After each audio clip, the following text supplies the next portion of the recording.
Did you know that nearly 6 out of 10 kids are just going through the motions at school and aren't actually interested in learning? No, I think it should be higher than that.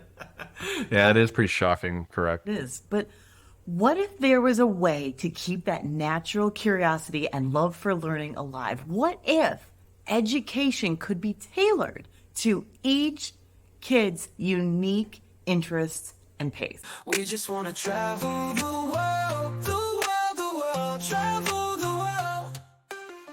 Hey there, fellow adventurers and curious minds. Welcome back to our Offbeat Life. I'm Brody. And I'm David. And we are full-time traveling digital nomad parents. Today, we are diving into a topic that is close to both of our hearts because it's revolutionized our lives educationally. It's called unschooling. That's right. Now, if you're new here, don't forget to hit that subscribe button somewhere up there and join our Offbeat Life family. Now, let's talk unschooling. This is a cool educational approach that turns traditional schooling on its head. Yep. Instead of formal teaching and rigid structures, unschooling embraces individualized learning through curiosity-driven experiences.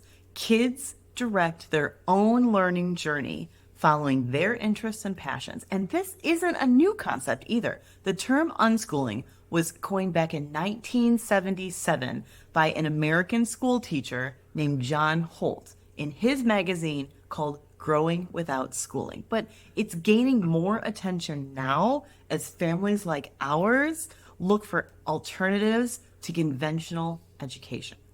Yeah, that's actually older than I am since it's been around. That's really old. It's pretty bad. Now, I know what some of you might be thinking, but don't kids need structure? Don't they need to learn certain things by certain ages? These are valid questions, and they highlight some of the limitations of traditional schooling.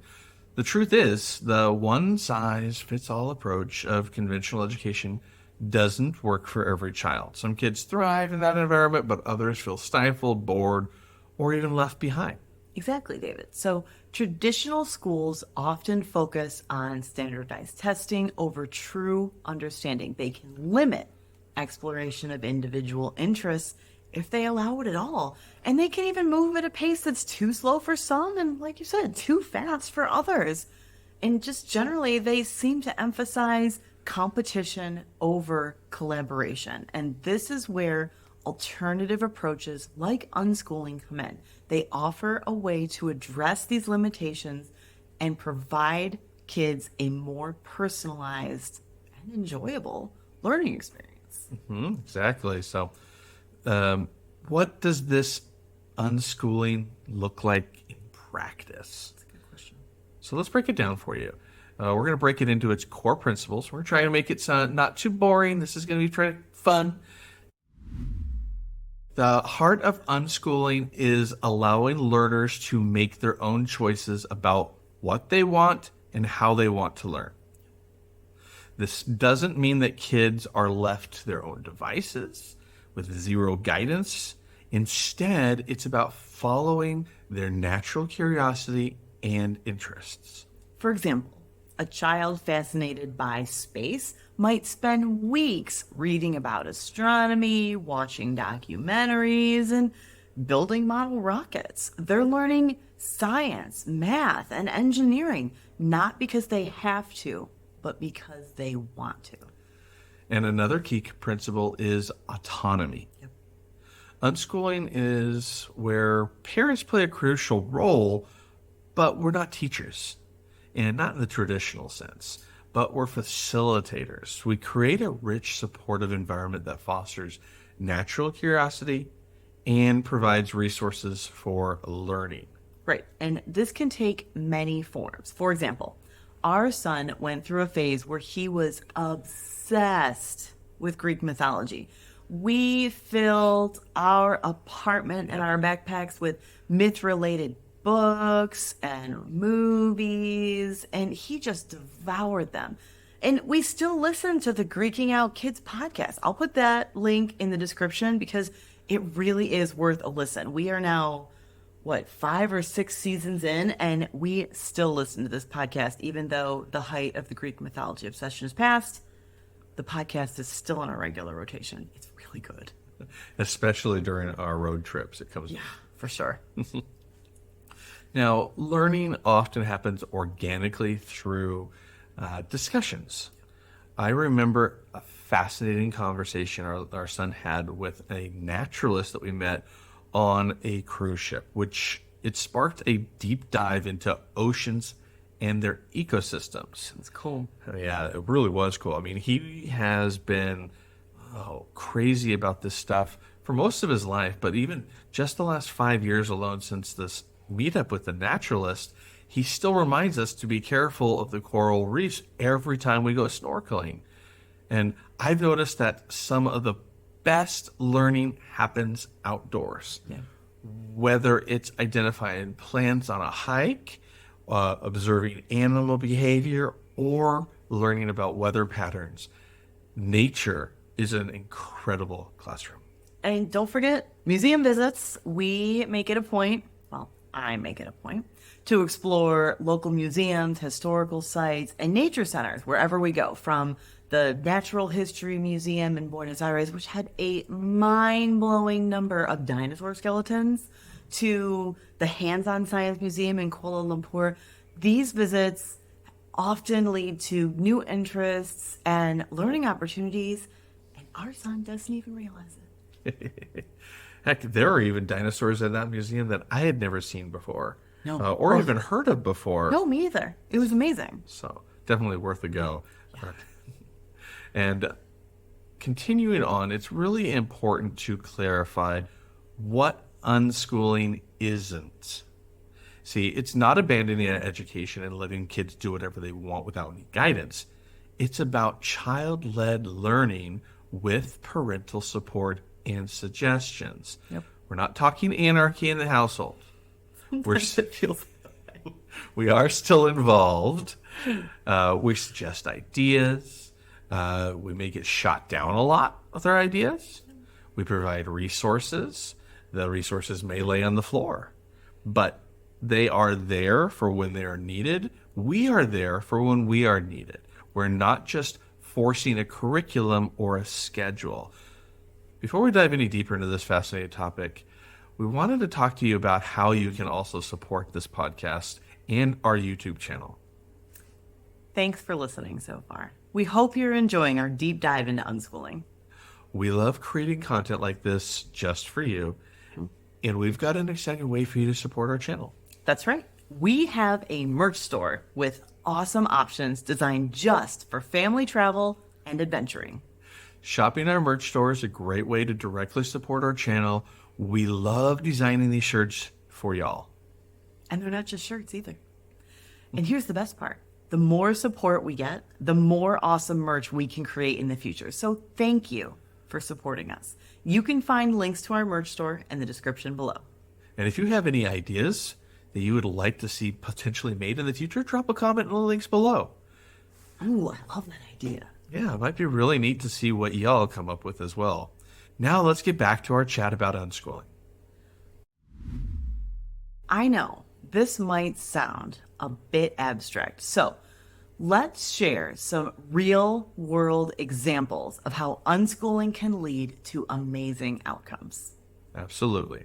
There's this story of Logan LaPlante, who gave a TED Talk about his hack schooling experience, which is very similar to unschooling. Logan emphasized happiness, health as essential components of his education. He explored his interests in skiing, surfing, and filmmaking, asking, what if we based education on the study and practice of being happy and healthy? Right. And then there's Joshua Nell, a South African unschooler who taught himself digital painting during his teen years. And his creativity blossomed, and he was commissioned to create artwork for an advertisement featuring the Springbok rugby team, and it even aired on national television. That's so cool. Yes, Joshua's story shows how unschooling can nurture creativity and lead to unexpected opportunities. We've seen similar creative bursts with our own child. I mean, remember when he was building that video game with his friends? Oh, yeah. It was entirely his idea, and he took charge of the whole thing, assigning roles like artwork and testing to his friends. And the creativity and the leadership skills that he developed during that project were really incredible. And he's not even a teenager yet. Another inspiring story is that of Taylor Gibb, who dropped out of traditional school at 14, but never stopped learning. His passion for computers led him to fix them in his mom's garage. And now, at just 22 years old, Taylor is a Microsoft regional director in South Africa. I also wanted to mention the inspiring story of Genevieve Shaw Brown, a travel journalist who grew up unschooled. Her parents encouraged her curiosity, allowing her to explore the world through books, travel, and hands-on experiences, kind of like us. As an adult, Genevieve became a travel editor at ABC News and later launched her own parenting book. So her unschooled upbringing fueled her passion for both adventure and storytelling. And then let's not forget Ben Hayes. He blended unschooling and homeschooling for his first 12 years. At 13, he started an internship at a game studio, which quickly became a full-time job. By 16, he was leading an internship program of all things, collaborating with adults in the game development world. I mean, he's currently the principal game designer at Magic the Gathering R&D, Wizards of the Coast. That was a fun game. I played that as a kid. Yeah, I mean, his story reminds us that education isn't confined to textbooks. Sometimes it's found in pixels, lines of codes, and the thrill of creating worlds. The world of academia is also highly impacted by unschoolers. Take Eric Demain, for example. Unschooled as a child, Eric entered university at the astonishing age of 12. It's like a Doogie Howser type movie. Yeah, it is. But in real life. He later became one of the youngest professors ever hired by MIT, showcasing how unschooling can lead to remarkable academic achievements. And then in the entertainment industry, many folks have been homeschooled and unschooled because they can't go to physical school. But one of the most prominent ones that came to mind was Billie Eilish. Her unschooling experience allowed her to pursue the things that she was interested in. This freedom to follow her passions clearly contributed to her meteoric rise in the music world, demonstrating how unschooling can nurture talents.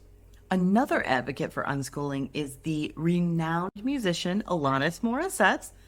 Any of us over a certain age are very familiar with her wonderful music, but she and her husband have embraced unschooling for their 3 children. So Alanis believes that giving her kids the opportunity to pursue their interests is key to their learning. She's also open to adapting their approach, and she's actually said that if her kids ever wanted to go to a traditional school, all they have to do is ask. So these stories span a wide range of fields, from technology to academia to music and arts, and they all show that unschooling is not just a fringe, weird educational philosophy, but it's a viable path that can lead to success in any domain, really. You know, what's particularly striking about these success stories is the common thread of passion-driven learning. Whether it's Taylor Gibb tinkering with computers in his mom's garage, Joshua Nell teaching himself digital art, or Billie Eilish exploring her musical talents. These individuals were given the freedom to dive deep into their interests. The self-directed approach not only led to their success, but also fostered a love for learning that extended far beyond traditional academic subjects. That's true. Taylor's journey proves that unschooled individuals can thrive in high-profile careers even without traditional schooling. It's all about following your passion and learning through real-world experiences. Yeah, these stories highlight some of the key benefits of unschooling. Such as creativity. Unschooling encourages creative thinking and problem solving, When kids are free to explore their interests, they often come up with innovative ideas and solutions. Yeah, and then that kind of brings us to number 2 there, critical thinking. See, when learners are driven by their own curiosity, they naturally develop critical thinking skills. They learn to ask questions, seek out information, and evaluate different perspectives. Yeah, we've seen that with our own family too. And that brings us to our last one, real world learning, which is one of my favorite aspects of unschooling because it allows for that real world hands-on learning experiences. Like, what better way to learn about history than going to a petrified forest? You know, I mean, that's real world learning right there. Yeah, to touch it, to physically be there. Yeah, it was cool. So unschooling isn't just an educational approach. It's a lifestyle that nurtures curiosity, creativity, and a lifelong love of learning. Now, since our family has been unschooling for 5 years now, More so. and more so than Yeah. that now, Yeah. we've found that what works best for us, and one routine that we try to stick to, is that we supplement child-led learning with weekly field trips. And they're not always his choice. I will say that. Like, there is a little bit of mom and dad picking out what we want to do and dragging him along. So, for what that's worth, one memorable field trip that this makes me think about is our experience in Oaxaca, Mexico with World School Pop-Up Hub. That was such a great experience learning for all of us. It really, really, really, really was. And before deciding to go to Oaxaca, we watched the movie Coco. A few times. And our son was fascinated by the colorful spirit animals. They're called Alebrijes. alebrijes. Then, while we were in Oaxaca, we visited the workshop where artisans created these fantastic creatures. Did, and he learned about the history and the cultural significance of alebrijes, and he even got to paint his own. And this hands-on experience taught him about art and culture and history and even a bit of Spanish and even a bit of the local Zacateca language too. Like, there's a little bit of all of it in there. And it was all in a way that was engaging and meaningful to him. Yeah, I mean, he loved it. Yeah. He loved it so much that he even fell in love with one of the carvings that we saw on site. Do you remember this? I do. And he was saying that it's like his spirit animal. It's A fox and a snail shell. yes, Yeah, that's right. yeah. And he wanted to spend his own money to buy it. Now, this is a kid who's very frugal and doesn't spend his money unless he has to. And he found that it was carved by the son of the man who gave us the lesson, who was also the grandson of the person who created alebrijes in the first place. So he met the actual artist, and that artist handed him the thing. They exchanged the money. He got to meet him. It was an awesome experience all around. And he says that it is one of his absolute favorite experiences, like top 5 life experiences he's had in all of our time that we've spent traveling and unschooling. Yeah, I don't know how we're going to travel to this thing. It's about the size of a football. So, we'll see. I don't know what we're going to do, but it's adorable and he loves it. So what exactly is unschooling? It's an approach to education that allows children to direct their own learning. It follows their natural curiosity, interests, provides real-world hands-on experiences, encourages creativity and critical thinking, and involves parents as facilitators rather than teachers. It's true. Unschooling recognizes that every child is unique with their own interests and learning style and pace. It offers flexibility so you can create personalized learning experiences that can help kids ignite a lifelong love of learning. Is it for everyone? Well, not necessarily. No. Like any educational approach out there, it has challenges. It requires time, commitment, and willingness to trust the process. In some ways, it's harder than using a curriculum because you don't have to do a workbook every day. You don't have that to fall back on.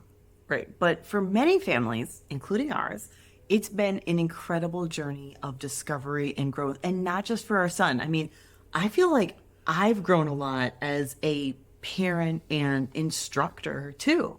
So it's discovery and growth for all of us.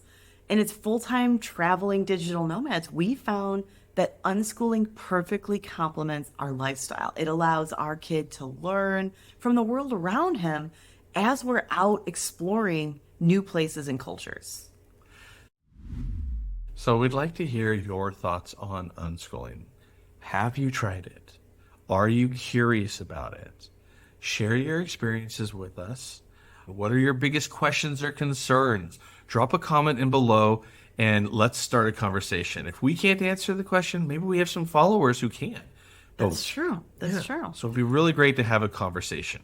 So if you want to learn more about alternative education methods and our unschooling journey as digital nomads, be sure to check out our other videos. Until next time, keep learning, keep exploring, and keep living that offbeat life.